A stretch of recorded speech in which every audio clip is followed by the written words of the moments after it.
Stove వెలిగించి బాణలు పెట్టి మినపసిండి కోసము ఒక పావు కప్పు పొట్టు మినపప్పు, ఒక హాఫ్ కప్పు చాయ్ మినపప్పు వేయించుకుందాము.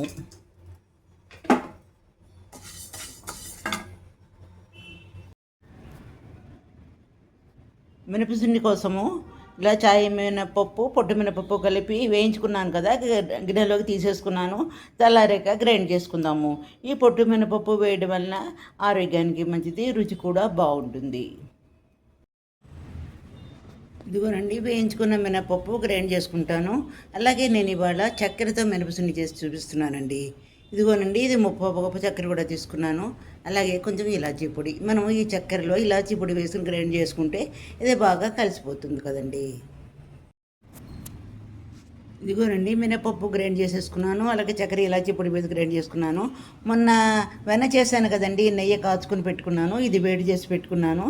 ఇప్పుడు ఒక్కొక్కటి వేసేసి కలిపేసి మనము మినపసుండి చేసేసుకుందాము. ఇదిగోనండి, చక్కెర వేసేస్తున్నాను. ఇది బాగా కలిపాక అప్పుడు నెయ్యి వేద్దాము.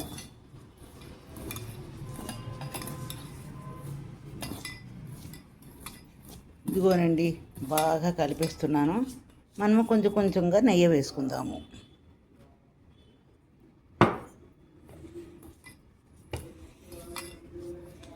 ఈ మినపసుండికండి నేను కొంచెం బరకగా గ్రైండ్ చేసుకోవాలండి.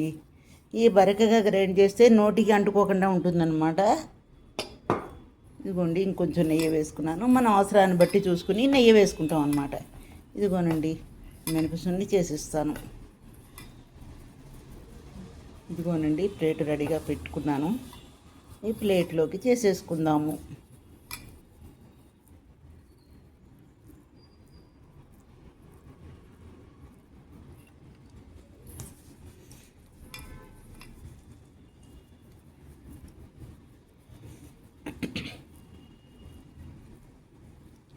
ఇలాగే అన్నీ చేసేస్తాను.